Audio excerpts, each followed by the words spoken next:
Video was made possible well, by ended. Honey. Install now for free using the Why link not? needed. After the Third and Fourth Coalition Wars, Napoleon had decisively Interesting. defeated all three of his main rivals on the continent, and he was now undoubtedly the master of Europe. After the Battle of Friedland, his enemies sued for peace, and they all met on a raft on a river for negotiations. They had been fighting for the past 4 years, but now Napoleon and Alexander surprisingly got along like a house on fire. They laughed together, they chatted long into the night, they kissed. The two had a lot of mutual respect, and Napoleon even told his wife that if Alexander were a woman, I would make him my mistress. Kind of a weird thing to say to your wife, Napoleon. In the end, they came to an amicable agreement. Russia would lose barely any land, and in return, they'd join France against the UK and invade Sweden. Win-win. On the other hand, Frederick William III was sidelined, and Prussia lost an enormous amount of territory to French client states. Only the UK remained as the last major threat to Napoleon, and they continued to be a big thorn in his side, constantly funding his enemies and using their powerful navy to wreak havoc on French trade and overseas colonies. But what could Napoleon do? The British were safe across the channel. Well, he said, if I can't fight you with guns, I'll fight you with money. Earlier in 1806, Napoleon had announced the Continental System, a total shutoff of the UK from continental trade. No one in Europe was to trade with Britain, and Napoleon hoped that by hitting their economy, he could force them to negotiate. The British economy did take a hit, and they responded in their typical fashion, by going to Copenhagen and blowing a bunch of stuff up.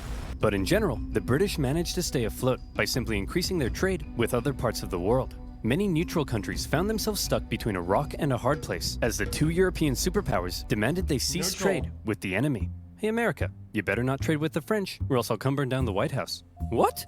This is gonna wreck my economy. I need to start saving money. How the heck am I gonna start saving money? Yeah, that's right, you know where this is going. Do you like shopping in store? Of course not. Then you'd have to get up and use your legs. Gross. Well, what if I told you you could save money doing your shopping from the comfort of your own outhouse, allowing you to upgrade your outhouse to a porta potty? Go you. Honey is a free browser extension that scours the internet for promo codes and applies the best one it can find to your cart. Here I am buying 12 liters of hair gel so I can look my best. I just click this button and Jiminy Crickets. Honey stepped in and helped me save 40 bucks. Honey is completely free and has found OverSimplified viewers over $403,000 in savings so far. So seriously, why haven't you added it to your browser yet, you dingus? Click on the link below, joinhoney.com/oversimplified, and you can get Honey for free in 2 easy clicks. That's joinhoney.com/oversimplified to start saving money on your online shopping. Now, where were we? Oh yeah, making peace with the Russians, a continental blockade, and blowing up Copenhagen.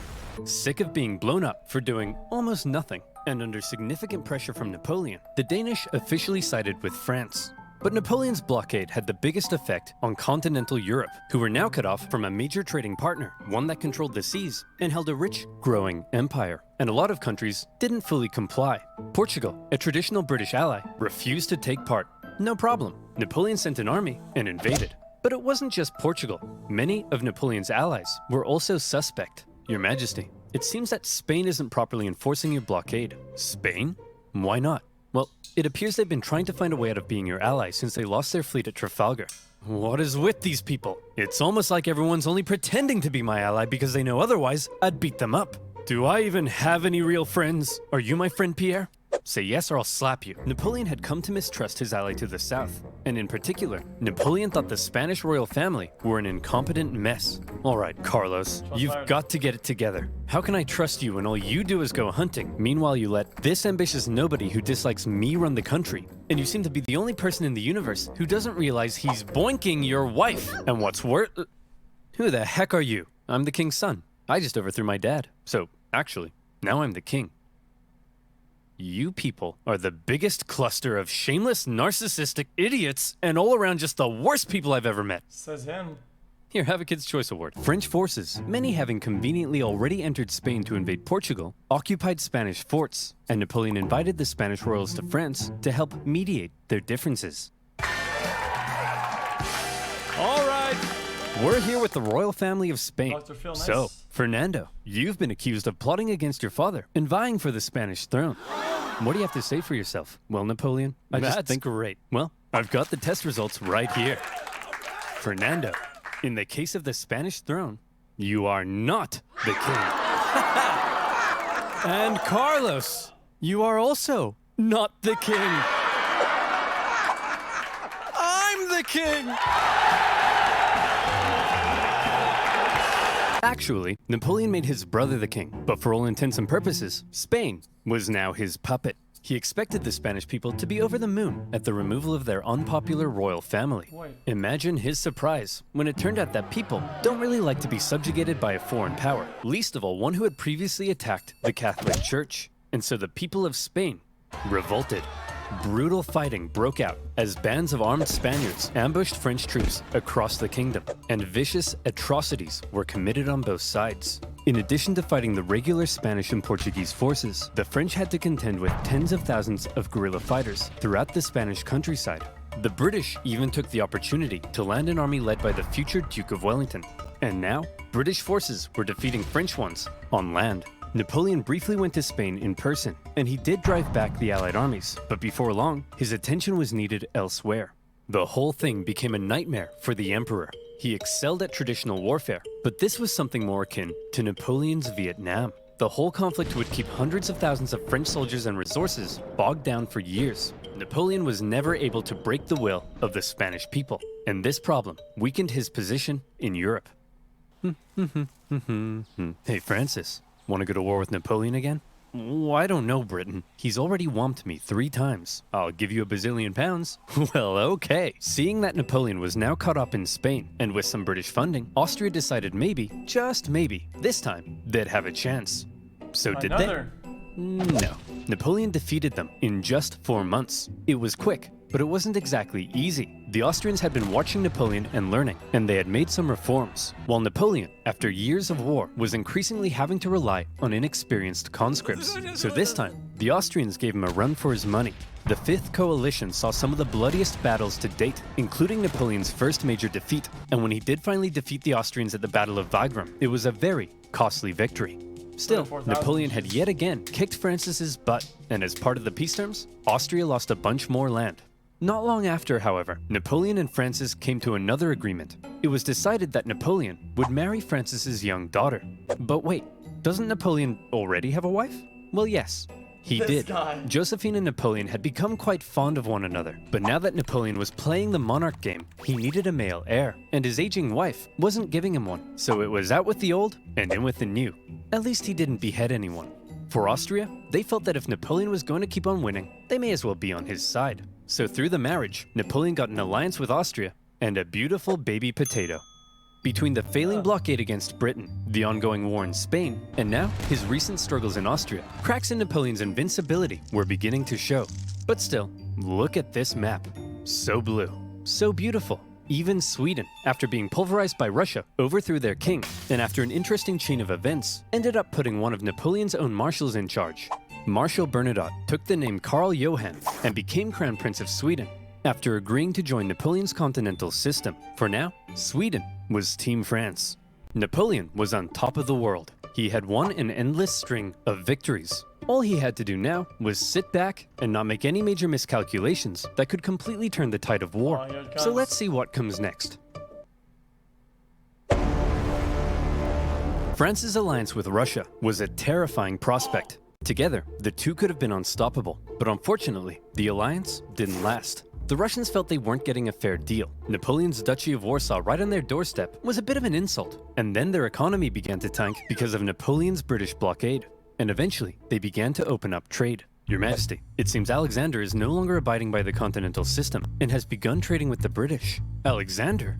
But he kissed me. He kissed you? You wouldn't get it, Pierre. No one would ever kiss you.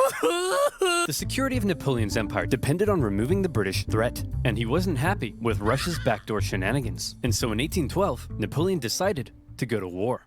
He gathered together the most massive army Europe had ever seen, made up of troops from every corner of his empire, and he prepared to invade. Okay, it looks like Napoleon's coming for us. Generals, I need ideas. We could stand and fight. No, that's stupid. You're stupid. We could run away. You're a star. You'll remember Napoleon's tactics relied on astonishing speed to outmaneuver his enemy and force a quick, decisive battle. Well, I've got 2 words for you. Scorched earth. If his opponent retreated while scorching the earth, his men couldn't live off the land. And if his men couldn't live off the land, he needed his supply trains. And if he needed his supply trains, he couldn't move quickly. And if he couldn't move quickly, he couldn't outmaneuver his enemy. And if he couldn't outmaneuver his enemy, I think you get the point. Napoleon launched his invasion and hoped for a quick battle, but all he could do was try to catch the retreating Russians while moving deeper and deeper into hostile territory. As he went, the horribly hot summer devastated his army. His men died of heat, exhaustion, and disease. Supplies began to run out, and his men began to starve.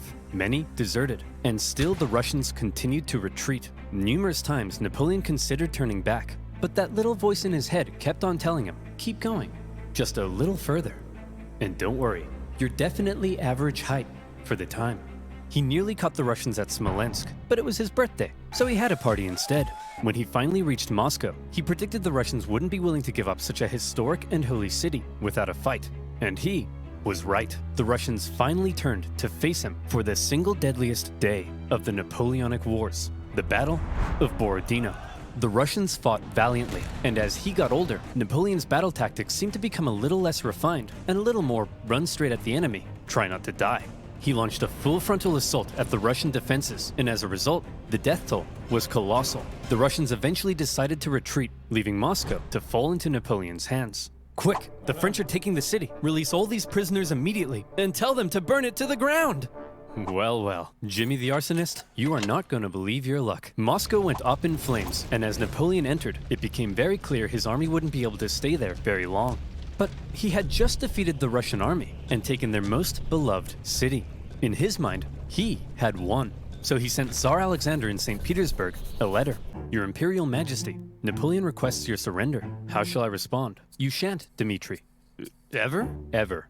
But, Your Majesty, it will be winter soon. The French forces are stuck 500 miles into Russian territory with dwindling supplies. If we don't say anything, well, then they'll all die. Oh! After waiting for a response for about a month, the first snow of winter began to fall, and Napoleon sensed the catastrophe that was about to unfold.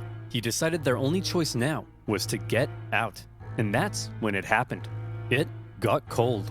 Stupid cold. His glorious invasion had just become a race for survival. As the Russians realized the French were fleeing for their lives, they began to close in on their supply line. Men froze to death, their horses as well. Jeez, there was starvation and disease.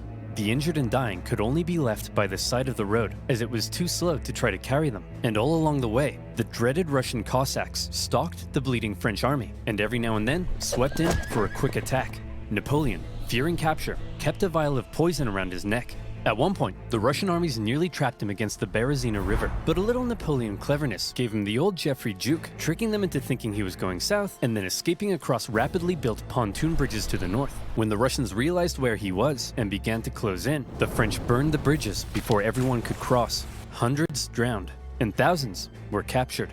At this point, Napoleon got wind of plots against him forming in Paris, so he abandoned his men and went back to France. The remaining French stragglers made it across the border. It's been estimated over 600,000 men went into Russia. Less than 100,000 returned. Napoleon was now in a very precarious situation. His army had just been obliterated, and the other European leaders smelled blood. Here was an opportunity to take advantage of a weakened Napoleon, regain territory and influence, and liberate Europe from his dirty French paws. And so they began to turn. Prussia soon broke their alliance and switched sides, while Austria declared neutrality. Even Sweden, led by one of Napoleon's old marshals, joined the Allies, partly due to Napoleon's earlier invasion of Swedish Pomerania. The War of the Sixth Coalition had begun. The coalition forces had been reforming their armies, and they were now much better. And the UK had also significantly amped up its financial aid to its continental allies. Their armies quickly advanced through Poland and into Germany. In Paris, Napoleon was understandably freaking out. He needed to put together a new army fast, and he I don't get it though. So why does nobody... Continental allies. That's being sensitive, but why did nobody ever invade the British, dude? It's because they're on like an island or something? Their armies quickly advanced through Poland and into Germany. In Paris, Napoleon was understandably freaking out. He needed to put together a new army fast, and he called up over 100,000 new conscripts, mostly teenagers. He also put his factories into overdrive. And he was like, Dude, that's kind of broken, dude. You're on an island. You know, dude, your specialty is the water. The people can't do anything. It's just broken. make more rifles. You, build new cannons. You, make more horses. I don't make horses. Then who makes Also, horses? Lord battles are kind of boring. This is just bad. Horses make horses. Explain how. Well, when a daddy horse and a mommy horse love each other very much. Yes, go on. Well, then the daddy horse... I'm sorry, Napoleon. You're 43. I thought you'd know this stuff. Don't touch me. I'm gonna be sick. As it turned out, Napoleon's lack of horses would take the biggest toll on his army, since his tactics relied on speed, maneuverability, and destruction. When he took the fight to the Allies in 1813, he did defeat them and sent them running. But lacking cavalry, he was unable to effectively pursue and destroy. He needed horses. For the Allies, being defeated in battle by a man whose army was now full of inexperienced conscripts was concerning. So both sides were like, hold up, time out. The Allies were somewhat cornered, and had Napoleon kept going, it's possible he could have won. But instead he agreed to a brief truce with the Austrians mediating between the two sides. When Austria demanded Napoleon make major concessions, Napoleon told them to shove it. Having had their terms rejected, Austria felt now they were justified in saying, well, we tried, and they joined the coalition. Okay everyone, look at us. The boys are back together. But Napoleon is still dangerous, so we need a plan.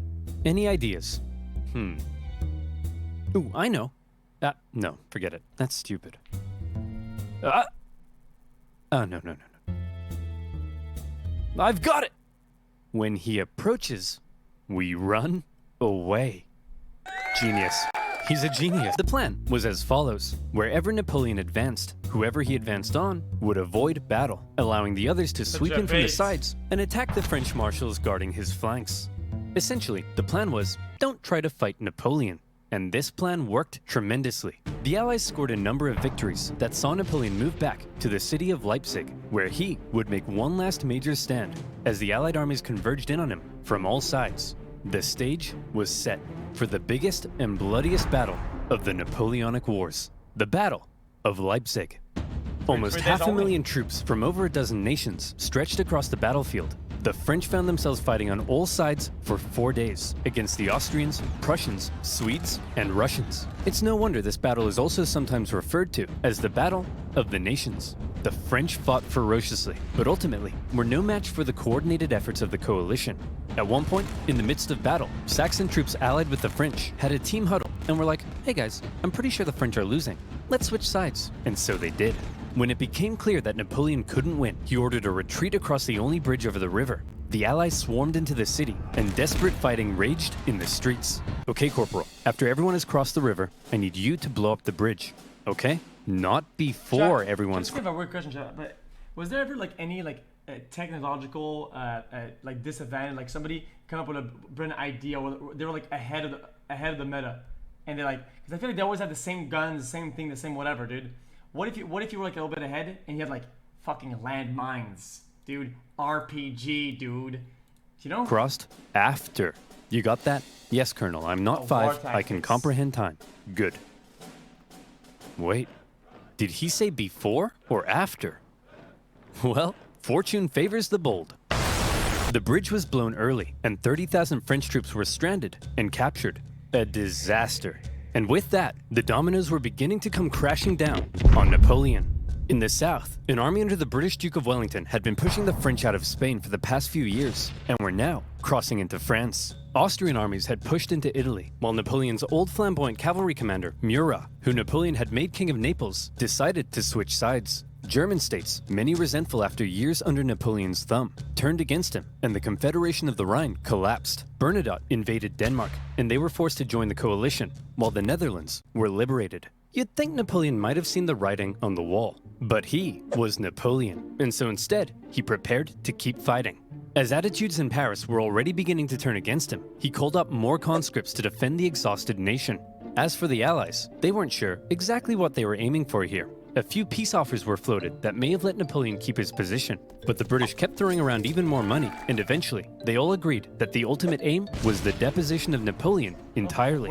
And so, Napoleon embarked on one of his most famous campaigns to defend the homeland. He was completely outnumbered, but the Allied armies had split up and spread out.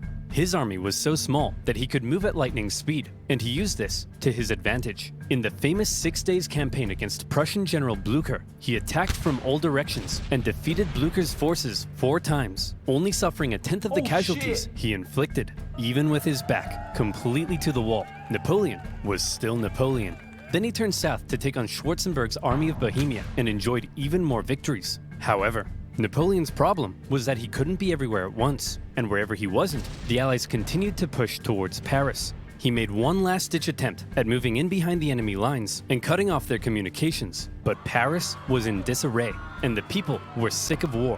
One ambitious and slightly treacherous politician sent the Allied armies a letter basically saying, "Hey guys, come on in." And so, they did. The city's defenders surrendered, and as the Allied leaders entered Paris, the people cheered them as bringers of peace. Paris had fallen. Quick, marshals, gather your men. We're gonna launch an assault on Paris. Where are my marshals? They all left and told me to give you this note. Napoleon's marshals had realized what he hadn't. It was over, and they insisted all that was left now, for the good of France, was for him to abdicate. And without the support of his army, Napoleon had no choice. He hoped his son could take his place, but it was decided instead to restore the old Bourbon monarchy. Old King Louis XVI's brother would become the King of France. It was almost like the French Revolution had never even happened. But what will we do with Napoleon? We can't have a hyperactive 44-year-old menace running around reigniting revolutionary ideals and plotting his return. Well, why don't we send him, I don't know, there. The location chosen for Napoleon's exile was the small island of Elba, just off the coast of Italy. Napoleon was to rule over the island, and even got to keep the title Emperor of Elba. The Allies must have been in stitches when they came up with that. When he learned what his fate was to be, he drank the poison he had been keeping around his neck. But it had gone out of date, so instead of a quick and painless death, he got a painful stummy-wummy instead. Before he left France, he addressed his oldest and closest guard one last time, making an emotional speech that ended with him kissing their flag. And off he went to exile. The deal that was given to him was actually quite generous. His family were given titles, he was to receive a state pension from France, and he was able to receive many distinguished visitors, all eager to come and meet the famed emperor. And he ruled over Elba well, improving infrastructure and introducing many legal and social reforms aimed at improving life on the island. Hey Napoleon, just coming in to check on how it's all going. Holy smokes! But it wasn't all good. For one thing, he learned of the death of his first wife Josephine and was deeply saddened. He was forbidden from seeing his son and current wife, and in Austria, Emperor Francis had ordered a local count to seduce her so she would forget about Napoleon. Then, the new King Louis XVIII refused to give Napoleon his agreed pension. He was under constant threat of assassination, and there were even rumors that the Allies were thinking of relocating him somewhere even more remote. But the biggest problem was that Napoleon was once the master of Europe. He had lived a thrilling life of adventure, fame, and glory. Now, he found himself on a tiny island in the Mediterranean, and he was bored. Wouldn't it be nice if he could somehow return to France and reclaim his throne? Hey Napoleon, want to go back to France and reclaim your throne? I would, Pierre. But how? Well, I was thinking we could just take this boat. Will that work? Surprisingly, yes. Pierre, remember when I told you no one would ever kiss you? Yes, sire. Well, pucker up, boyo.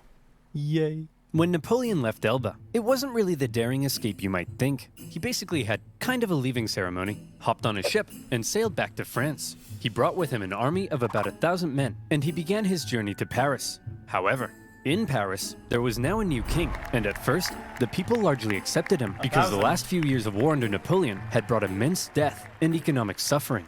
That's right, the king is back, baby. Divine right to rule. Don't worry, everyone. I know the economy is kaput, but I and my courtiers will withdraw into this palace, and we will definitely work as hard as we can to fix everything.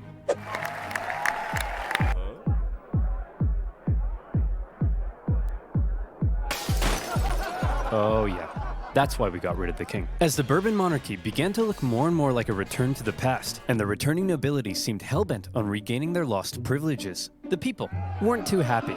And so, Napoleon hoped that his glorious return would be met with jubilation. In the end, the reaction was a little mixed, but many were happy to see their old emperor. Your Majesty, it seems that Napoleon is back and marching this way with 1,000 men. That guy? No problem. I have hundreds of thousands of men. send them to arrest him. Your Majesty, it seems the thousands of men we sent to arrest Napoleon have all joined his side.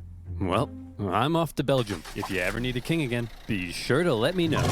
As Napoleon continued his journey, the king had sent battalions of men to stop him, but they largely comprised of Napoleon's old soldiers, many unhappy with King Louis's military reforms. And so, when ordered to arrest him, they simply couldn't do it.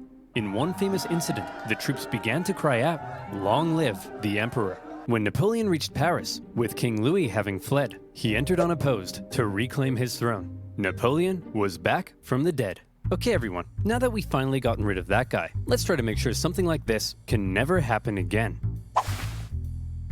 What's that doing there? Hey fellow monarchs!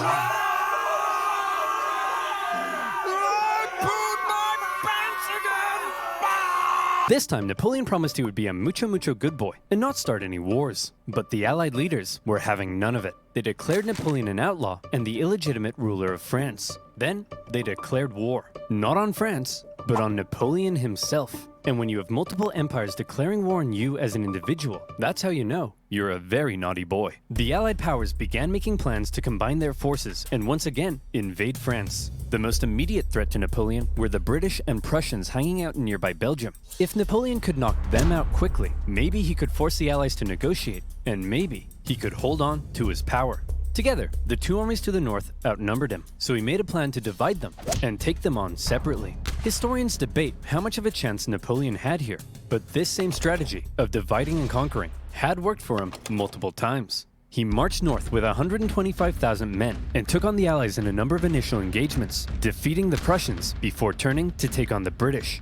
But to Napoleon's dismay, miscommunication and hesitation among his marshals allowed both enemy armies to retreat, and crucially, rather than fleeing east, the Prussians moved north, where they could remain in contact with the British. Napoleon sent a force to hold off the Prussians as he moved in on the British, now holding a defensive position at Waterloo. Prussian General Blücher sent word that he would come to Wellington's aid if he could just hold off the French for long enough. Napoleon had to defeat Wellington before the Prussian army could arrive in force, and it was close. The British held the high ground and a number of key defensive buildings across the battlefield. After waiting some hours he didn't have for the ground to dry, Napoleon sent men to assault the Hougoumont farm, but the British-German garrison there held out. French Marshal Ney launched a number of miscalculated cavalry charges at the British lines. The British formed defensive square formations, and they tore the French cavalry to shreds, while one guy chose the absolute worst time to go on a bender. The French did manage to capture a farmhouse directly in front of the British line, and from there, they unleashed artillery hellfire on the British square formations. And as Napoleon sent his Imperial Guard in to finish the British off, a nervous Wellington knew his lines were at breaking point. But the Prussians had earlier begun to arrive, and now they were arriving in large numbers. And after the British held out and sent the French Imperial Guard running, the French lines panicked, fearing they had been encircled, and they began to flee.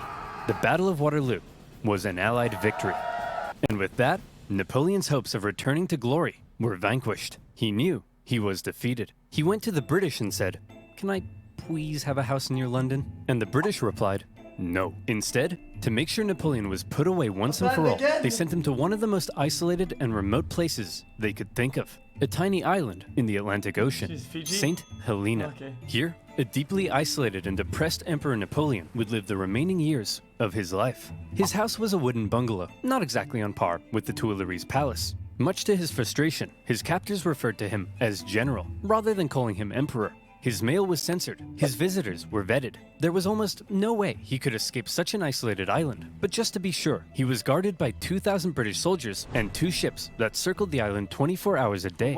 He had once been the most powerful man alive, and images of the victorious Napoleon depict a strong leader, hand firmly in jacket. Depictions of Napoleon on St. Helena show a disheveled old man, hand firmly in pants. He had lost everything. And by the way, he was only 46, so maybe it's about time you know what?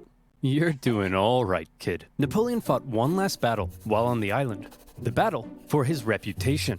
He spent hours writing his memoirs, espousing his achievements, recording his greatness, and turning himself and his story into a phenomenal legend. And in this battle, he certainly succeeded. His mark on history cannot be denied. After his defeat, the European monarchs had got to work restoring Europe to its traditional balance and reasserting their dominance. But after Napoleon had spread the influence of the French Revolution, these returning monarchs would have a difficult time regaining their absolute control. France returned to the rule of the Bourbons, but it would go on to stage another revolution, and then another one. Reaction to Napoleon's rule in places like Germany and Italy propelled forward the ideas and feelings of modern unity and nationalism, and his Napoleonic Code still remains the basis of law in various modern countries. The modern world owes a lot to Napoleon's legacy. He remains statistically possibly the greatest military general in history, and his revolutionary military tactics changed the face of warfare. He was the last truly great leader to both lead his armies in battle while retaining total political control over a vast empire. There's still hope for Joe Biden, but the man remains somewhat of an enigma, and we still aren't sure exactly what to make of him in some regards. Was he the champion of the French Revolution, spreading equality wherever he went, or did he betray it by making himself an absolute monarch and restricting certain liberties? Was he an ambitious and aggressive conqueror, hell-bent on bringing Europe to its knees? Or was he simply defending himself against an aggressive Europe, hell-bent on reducing his power? Some things will continue to be debated. Napoleon died at the age of 51, officially of stomach cancer, but some believe he may have been poisoned. The British buried him in a tin coffin, inside a mahogany coffin, inside a lead coffin, inside another mahogany coffin. I guess this time, they wanted to make sure he stayed where they put him. In 1840, his remains were moved to Paris, where they now rest under the dome of Les Invalides. The man from humble origins, with huge ambition, ruthless determination, immaculate skill on the battlefield, and a hefty dose of luck, who was determined to make his mark on history, did just that. There is no immortality, he said, but the memory that is left in the minds of men. And in that sense, Napoleon knew he would live on forever. Oh, and to reiterate, he was definitely average height for the time. That was good though, I enjoyed that.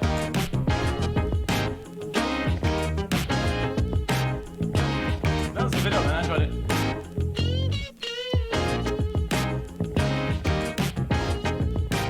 I actually enjoyed learning videos a lot and like documentaries and whatnot.